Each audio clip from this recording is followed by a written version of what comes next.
Buenas noches amigos del Perú y de América Latina, bienvenidos nuevamente a Agenda Electoral en Democracia, un programa que ha sido diseñado para escuchar las propuestas de los candidatos de estas elecciones de 2026 en nuestro querido Perú. Y esta noche tenemos la grata presencia de la doctora Beatriz Mejía Mori. Ella es abogada, es docente, es analista política, tiene un recorrido político interesante y viene a exponernos sus propuestas. Ella es del partido FE y postula al Senado, a senadora nacional, con el número 6. Buenas noches, doctora Beatriz, ¿cómo está? Qué gusto tenerla aquí. Me ha faltado hablar un poco más de toda su actividad que tiene. Por ejemplo, usted es una de las fundadoras, puede ser, del movimiento Con mis hijos no te metas, ¿correcto? Correcto. Y también tiene otras, asociaciones a las cuales pertenece y es activista con el tema de la defensa de los hijos ante esta globalización y ante toda esta corriente de ideología de género que nos está invadiendo. Y seguramente su anhelo por llegar al Senado es justamente defender estos derechos de estos niños que quizás están pasando desapercibidos. Cuéntenos un poco cuál es la motivación que tiene usted para ir a este Senado que nuevamente vuelve al Perú. Bueno, yo quiero aclarar que mi desarrollo, que la gente me ha visto metida en temas políticos, han sido cívicos, porque yo nunca he tenido un cargo político de elección popular. He sido sí funcionaria de carrera, entré siendo meritoria a la Corte Suprema y terminé saliendo ya en el año 90 en el nivel más alto técnico de la administración pública, como directora general del Centro de Investigaciones Judiciales de la Corte Suprema, pero con el grado de director técnico ejecutivo, que es por encima de director general, que es el nivel más alto técnicamente especializado en la administración pública. Antes fui secretaria de la Comisión de Reforma Judicial, directora de capacitación del Poder Judicial, directora general del Centro de Investigaciones Judiciales de la Corte Suprema y después directora general de la Academia de la Magistratura. Digamos que mi experiencia judicial es amplísima. Luego he sido abogada litigante hasta la fecha, ¿no? Entonces, pero el punto es que las luchas cívicas que he desarrollado, desde que renuncié, porque cuando estaba dentro de la Corte Suprema no podía tener ninguna lucha cívica, claro. Pero desde que salí y era una abogada libre, he defendido las causas justas del pueblo del Perú. Una de las primeras causas que hemos defendido es la lucha por la recuperación democrática del Perú en los años 90. Tuvimos que pelear contra la dictadura fujimontesinista, y eso fue una lucha, pero así, sin cuartel, donde tuvimos que formular denuncias contra la cúpula de la corrupción fujimontesinista de los 90 en los tribunales peruanos, en las fiscalías peruanas y también en los tribunales internacionales.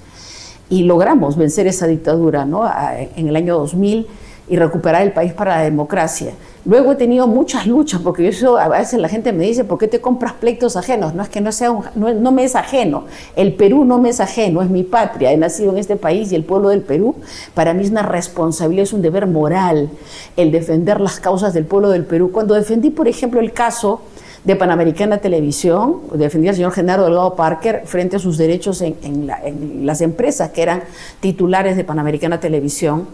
La gente me decía, ¿por qué defiendes a Genaro? Yo una vez escribí una carta al diario Liberación, en ese momento estaba ahí César Hildebrand, recuerdo, y que le mandé una carta diciendo por qué razones defendía a Genaro Delgado Parker, que la carta era tan bonita que la publicó entera, en toda una página en este diario, y donde en realidad le decía que yo crecí viendo la televisión que impulsó Genaro Delgado Parker en los años, cuando yo tenía pues 5 o 6 años, ¿no? Y era una televisión buenona, ¿no? Una televisión donde salían los ratoncitos bailarines con una serie eran dibujos, claro, eran verdaderos dibujos animados para niños, no como los de ahora, que son totalmente diabólicos y perversos. Un mensaje diferente. Tienen una serie de cosas totalmente perversas, ¿no? Tú ves, por ejemplo, Pinky Cerebro, y Pinky Cerebro, el inteligente es malo, que es Pinky. Cerebro, y Pinky, que es el ratoncito bueno, ¿no? Es el tonto. Y todavía cuando hacen la propaganda le preguntan a los niños, ¿tú cuál de los dos quieres ser? Y sale Pinky, ¿no es cierto?, haciendo tonterías en la pantalla. Y después sale Cerebro, voy a dominar el mundo, dice, ¿no? Y entonces, ¿tú quién quieres ser? Y los chicos dicen, ay, yo no quiero ser como ese tonto, yo quiero ser Cerebro. No importa ser malo, claro, quiero ser... Entonces, eso, tú sabes que esto es un diseño, es un plan. No es el tema de la ideología de género solamente, que ya es bastante mala, sino es todo el paquete que viene para distorsionar y pervertir la educación, que yo la llamo la contraeducación. Por eso yo soy presidenta del Instituto Educando para el Bien, institución que fundamos en el año 2016 y con quien también levanté la defensa de la integridad de los niños a estudiar y a ser formados dentro de una educación sana que los pueda formar como hombres y mujeres de bien para una sociedad edificada sobre principios y valores de bien, verdad, justicia y dignidad. Entonces, esto es mucho más amplio que solamente el tema de la ESI, la educación sexual integral, que nos han querido meter de contrabando. Entonces, hay otros temas más. Ahora bien, usted como postulante al Senado Nacional,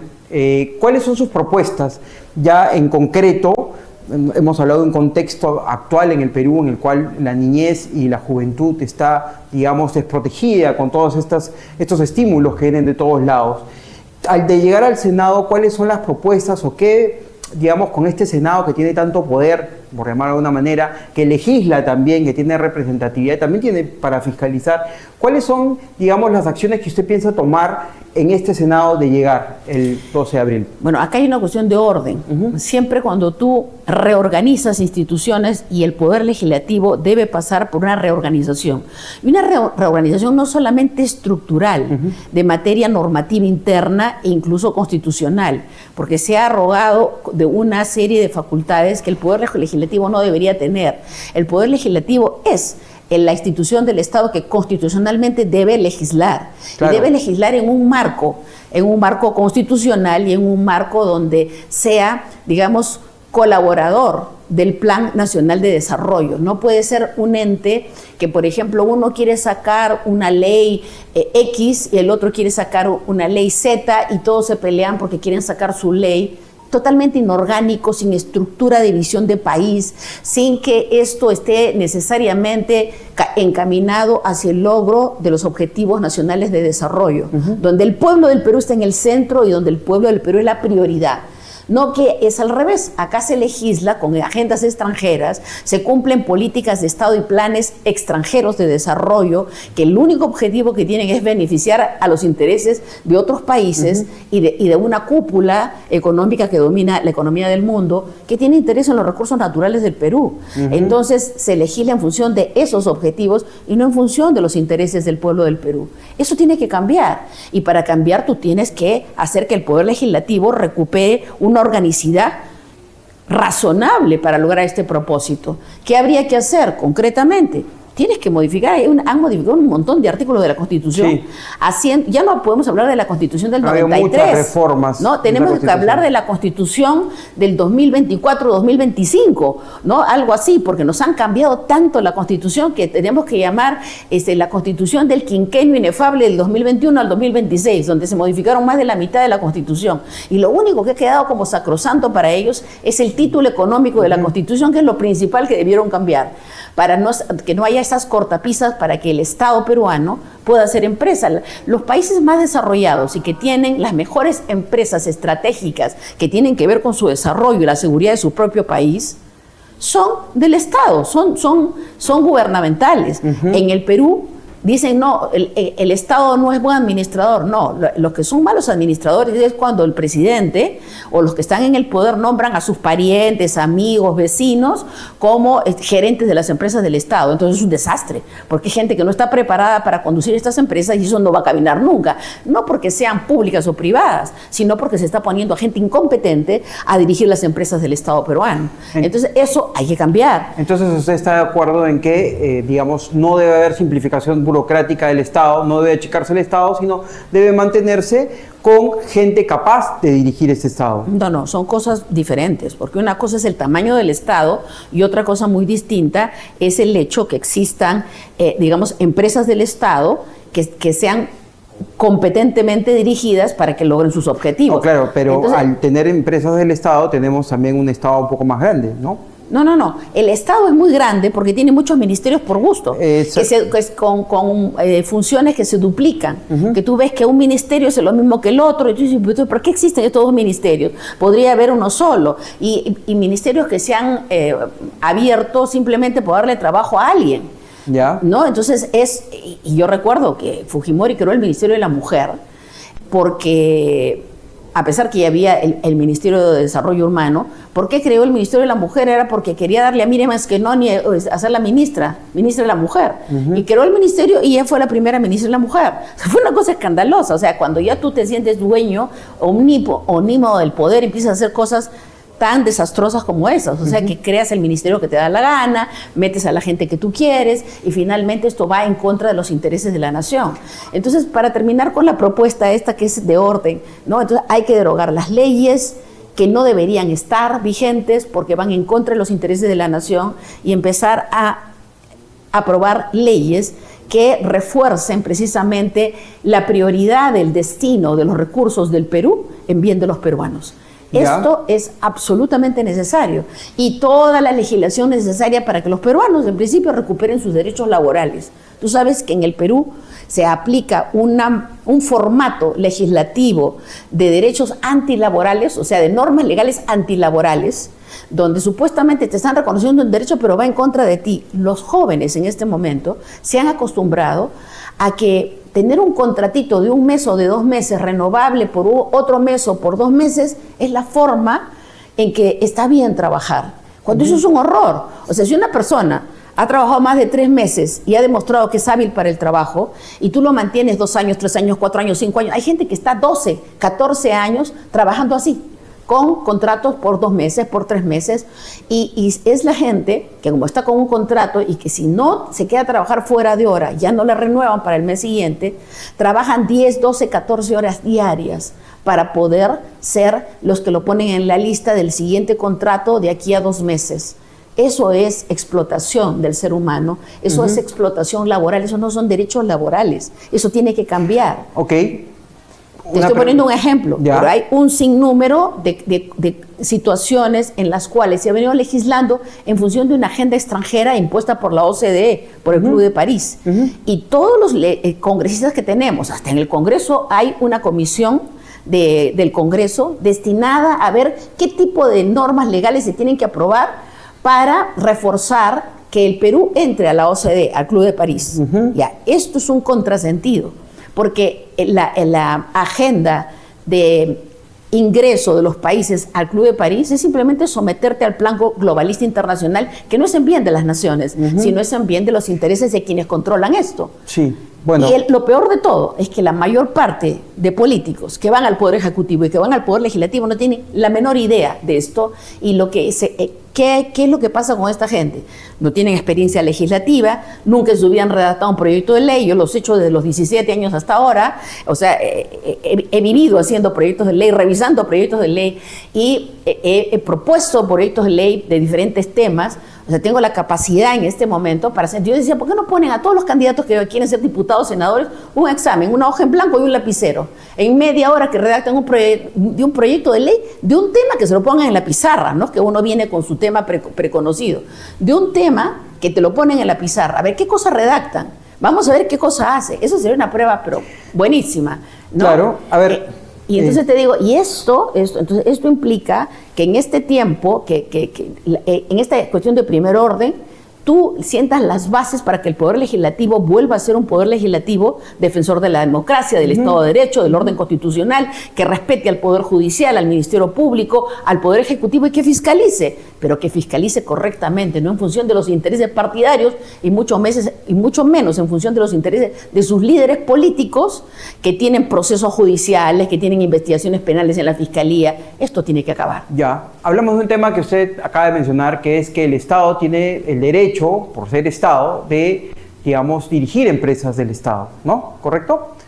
Quiero poner un ejemplo bien clarito, que es el ejemplo de Sedapal. El Sedapal, como usted sabe, es una empresa del Estado, digamos, la cual tiene una administración muy precaria. Sin embargo, tiene un sistema en el cual cuando el padre muere, el hijo tiene derecho a asumir ese puesto.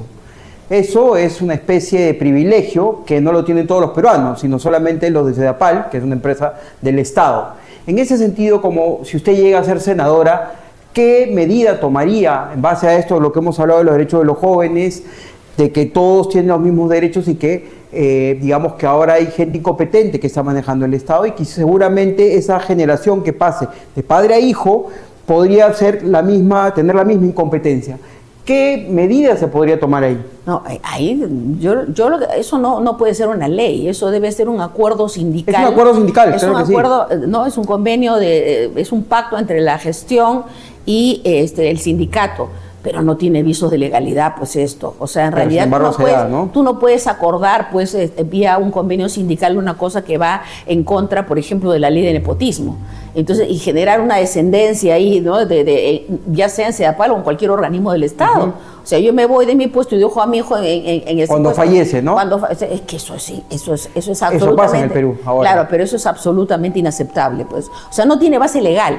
Entiendo que usted, de llegar al Senado, cambiaría eso y habrían las mismas oportunidades para todos. Ahí el camino legal sería plantear...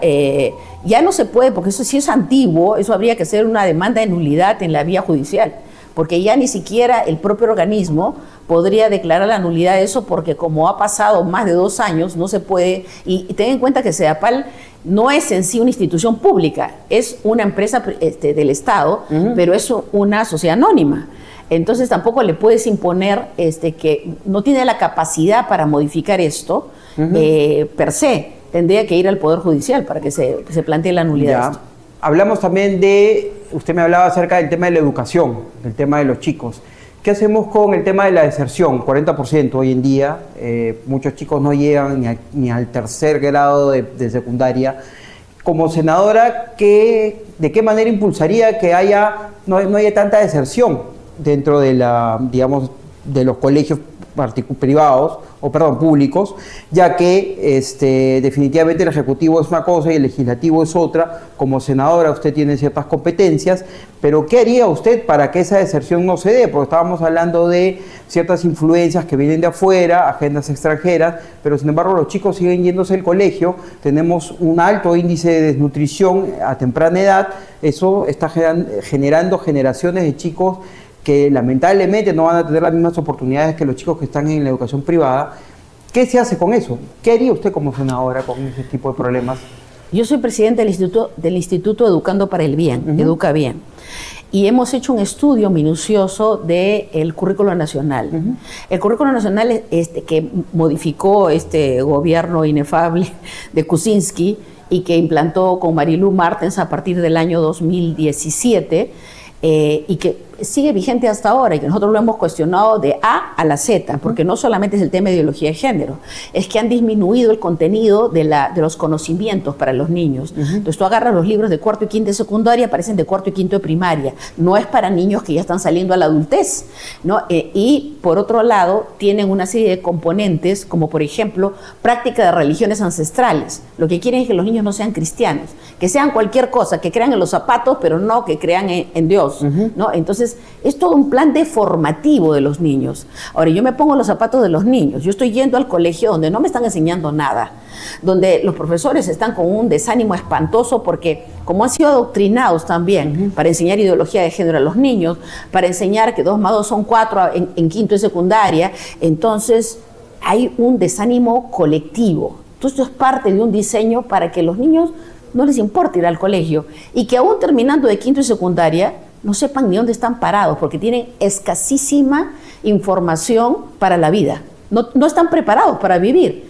Tú le preguntas ahora a cualquier chico que sale 5º de secundaria quién fue Miguel Grau o Bolognesi, te van a quedar mirando y se van a reír, probablemente te digan que Grau es ese que está en la plazuelita ese, ¿no? O sea, que es la Plaza Grau, que ahí está Grau, o que Bolognesi está en la plaza Bolognesi es el que está en la plaza, ¿no? Uh-huh. Pero que después no tienen la menor idea de quiénes son, porque no les están enseñando historia del Perú. Los pobres chicos no tienen la culpa, ni historia del Perú, ni historia universal, ni geografía del Perú, ni geografía universal. Eso es un diseño, ese es un plan de deformación de los niños para que no tengan concepto de nación ni de patria, para que cuando les digan que tal país se va a llevar un pedazo de Perú o el litio, el oro peruano, los chicos digan, bueno, está bien, No les importe, porque chicos, ustedes son ciudadanos del mundo.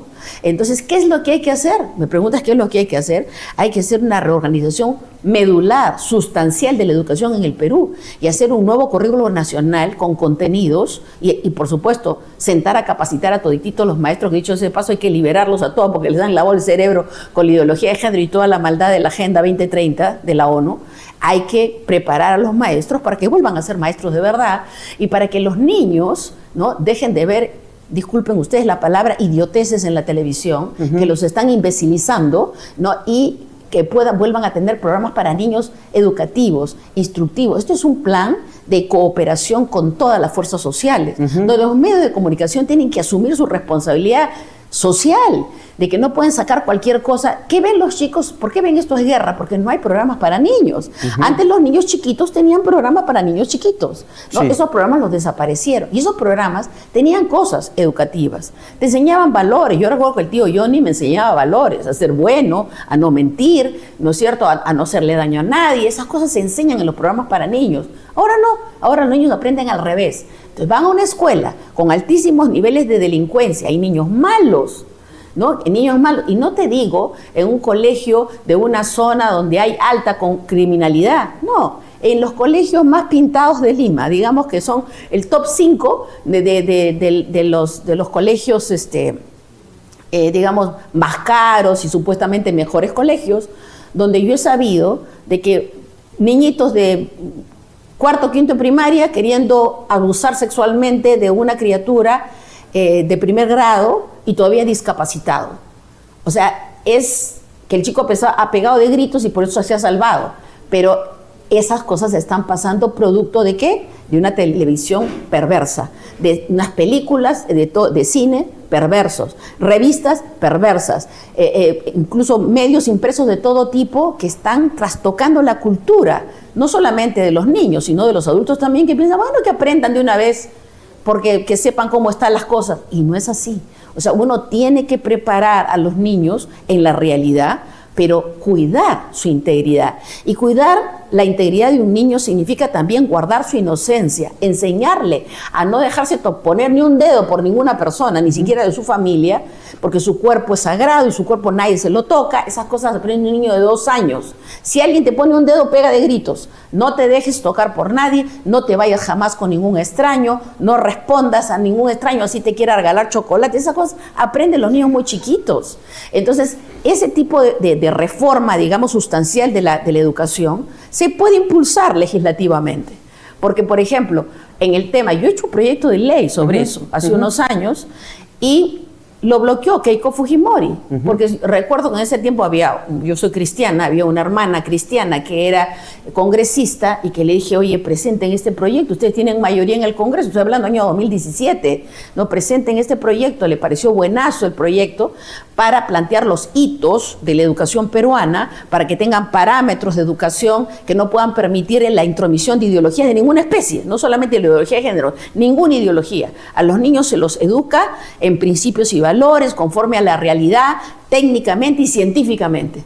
No hay más parámetros. Entonces, ¿cómo es eso que van a venir con ideologías de ningún tipo? Y entonces lo bloqueó Keiko. Claro. El tema, doctora... Porque hay intereses políticos internacionales en destruir la moral de las naciones. Exactamente. Y la gente no lo sabe. Pero el tema, doctora Mejía, es que creo que muchos de los que nos están viendo y muchos de los que usted puede ver en su campaña que está haciendo ya están cansados de las leyes que se hacen en el Perú, porque somos uno de los países que más leyes tienen. Pero creo que quizás lo que están esperando de estos candidatos, de usted y de todos los candidatos que están postulando, es fiscalización. ¿Por qué le digo? Porque usted me habla de un modelo muy bonito, hagamos un proyecto de ley para mejorar la educación en el país, pero ¿qué pasa con Madre de Dios? ¿Qué pasa con las fronteras? ¿Qué pasa con, de repente, los sitios más recónditos de Cusco, de Andahuaylas, de Apurímac? Ahí no va a poder llegar la ley que de repente muy bonita la puede hacer en el Congreso, ¿no? Entonces necesitamos congresistas, senadores, que ustedes van a tener un poder muy grande, más grande que el del presidente de la República, que puedan fiscalizar, y eso creo que es lo que está esperando la población peruana, más que, digamos, ofrecer más leyes, que tenemos leyes hasta por gusto. Cada problema que pasa en el Perú lo solucionamos con un proyecto de ley y después con una ley, que no se cumple, porque usted misma, como lo ha mencionado, hay muchas leyes y no se cumplen. Entonces, yo creo que el camino para que pueda, digamos, el Senado y también la Cámara Baja, la Cámara de Diputados, pues, digamos, tener cierta aprobación y devolverle la confianza o darle la confianza al ciudadano a estas dos instituciones y al Poder Legislativo es fiscalizar. Vemos las fotos de congresistas hoy en día sentados con diferentes autoridades, pero ¿realmente fiscaliza? No. Entonces, es muy bueno que, si bien usted hable de leyes, hable de nuevas, digamos, de una estructuración, usted tiene la competencia, si llega a ser senadora, para poder fiscalizar de manera estructural todo el sistema. Respecto a eso, tenemos otra propuesta. La ley es un instrumento, pero la ley no hace el cambio por sí misma sola. Y cuando nosotros hablamos de hacer este trabajo conjuntamente con todos los peruanos, una de las cosas que yo he planteado, y lo he planteado hace tiempo, no de ahora ni por campaña electoral, es generar una plataforma de observatorio ciudadano. Ese observatorio ciudadano es hacer participar a la ciudadanía en el control de sus instituciones, empezando por la Administración de Justicia, que el artículo 139, inciso 17 de la Constitución, establece el derecho de la ciudadanía a participar en la evaluación, ratificación, ¿no es cierto?, y destitución de los jueces y fiscales. Claro. ¿Eso se cumple? No se cumple. Ya, pero es bien fácil hacerlo funcionar, ¿verdad? Falta de voluntad política. Por eso es que quienes estamos conscientes y conocemos esa realidad, deberíamos llegar a la plataforma de poder ejercer esa voluntad política. ¿Y qué implica ese observatorio ciudadano?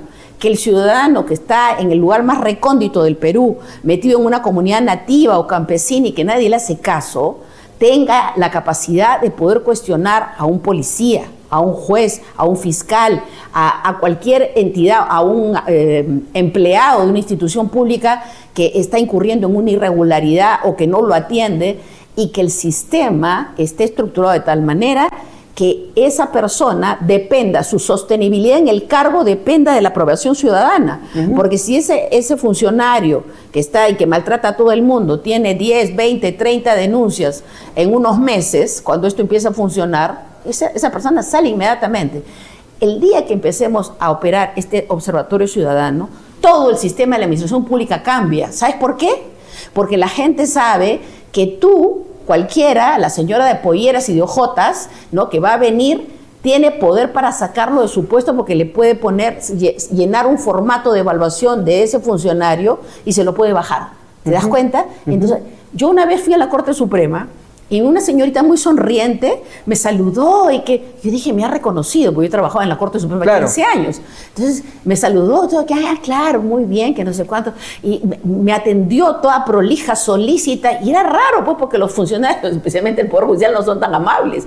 Entonces, cuando de repente terminó la atención y me dijo, doctora, por favor, ¿puede llenar? Era un papelito así chiquitito donde decía, fue atendido debidamente, si lo atendieron bien, si no, la persona que lo atendió fue amable, cumplió el objetivo, ya. Entonces eran 4 o 5 preguntas, ¿no? Y ella me miraba, pero entonces le puse que todo estaba bien, porque me atendió muy bien, todo sí, bien. Muchas gracias, doctora. Entonces, ahí entendí la amabilidad y la correcta atención, solamente porque habían establecido un sistema de evaluación de la atención de esa persona, y que tenía que ser llenado por litigantes y abogados. Así de simple es la cosa. Así de simple cambias la administración pública. Es simple, entonces, pero no se hace. Por eso, porque falta voluntad política. Entonces, ese observatorio ciudadano, porque yo quería hacerlo desde el sector privado, pero la gente dirá, bueno, hacemos el observatorio ciudadano, empezamos a lanzar denuncias penales, acciones diferentes, legales, en contra de los funcionarios corruptos, y de repente nos las archivan, no nos hacen caso, y encima nosotros salimos denunciados. Por eso es que se necesita crear una plataforma que favorezca, que empodere al ciudadano y que haga que el ciudadano sea escuchado a través de un sistema que realmente lo escucha y que canaliza sus denuncias y que termina con la destitución de los funcionarios corruptos, incompetentes, los que están haciendo todo lo contrario a lo que deberían hacer en la función pública. 2 preguntas para terminar la entrevista, doctora Mejía. De llegar el 12 de abril a ser senadora, ¿cuál es la primera institución que usted fiscalizaría? Al propio Poder Legislativo. Al propio Poder Legislativo. Al propio Poder Legislativo. Porque ustedes tienen más poder que cualquiera. Porque tú no puedes empezar ¿no? a hacer un trabajo de limpieza del aparato del Estado si tienes la casa sucia, ¿no? Entonces tú tienes que hacer una profilaxis, ¿no? Hacer una limpieza general del Poder Legislativo y ordenar las cosas. Y eso va a implicar el concurso de los demás senadores y diputados, ¿no es cierto? Hay que hacerlo primero por las buenas.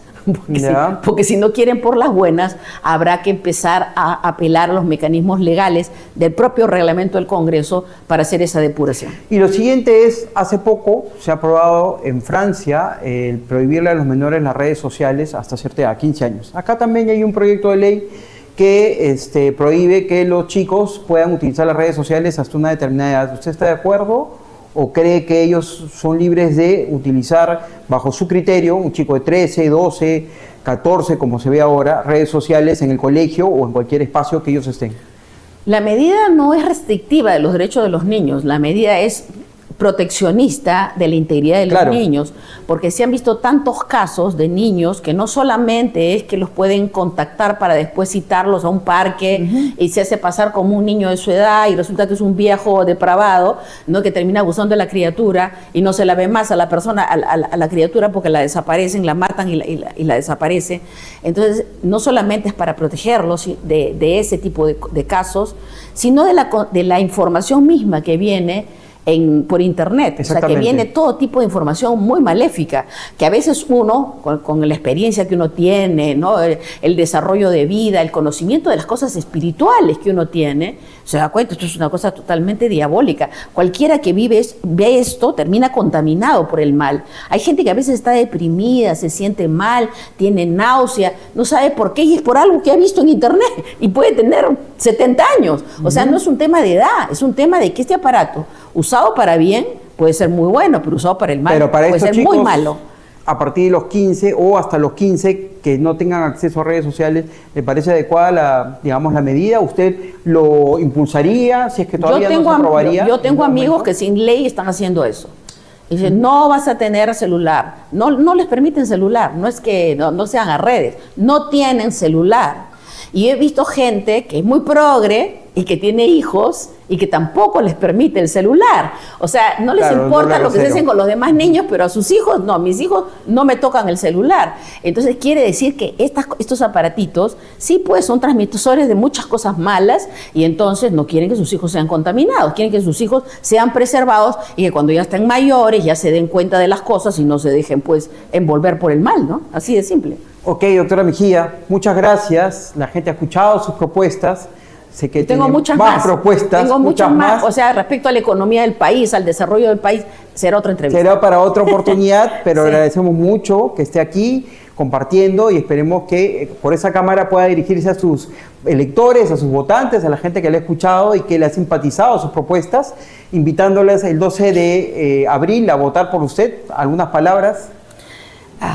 Sí, que en este momento que estamos tan desolados con la situación que atraviesa el país, que pasamos de un gobernante que nunca debió ser gobernante a otro que tampoco debió serlo, el tomar en serio estas elecciones de abril del 2026 son cruciales, no solamente para nuestra vida y la de nuestra familia, sino de todo el pueblo del Perú. Así que sean conscientes que en el momento que van a poner su voto, y son en realidad 7 votos por los cuales tienen que marcar, primero por el candidato presidencial, después tienen que, y su plancha, ¿no? Sus 2 vicepresidentes, todo eso es un solo cuadradito, que es el símbolo del partido. Y después tienen que votar por 2 senadores nacionales. Cuando tengan que votar por un senador nacional, pongan senador nacional, pongan Fe en el Perú, que es una banderita verde, y le ponen el número 6, que es mi número.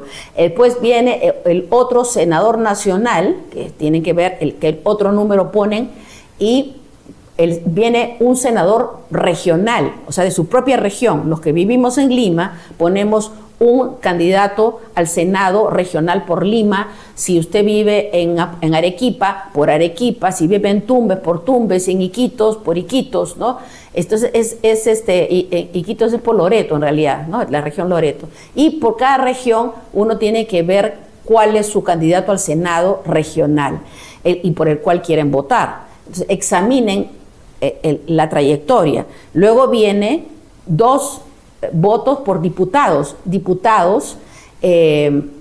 Por diputados es uno. Un diputado que es un diputado de su región, y finalmente viene un diputado también por Parlamento Andino, ¿no? Entonces, en realidad son 2.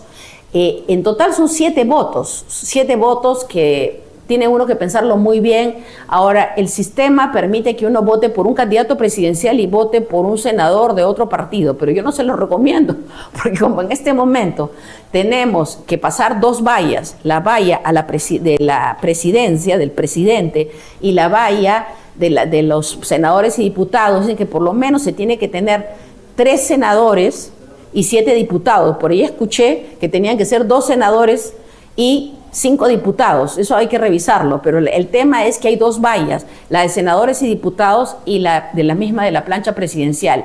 En conclusión, tienen que votar de preferencia sus 7 votos por el mismo partido político.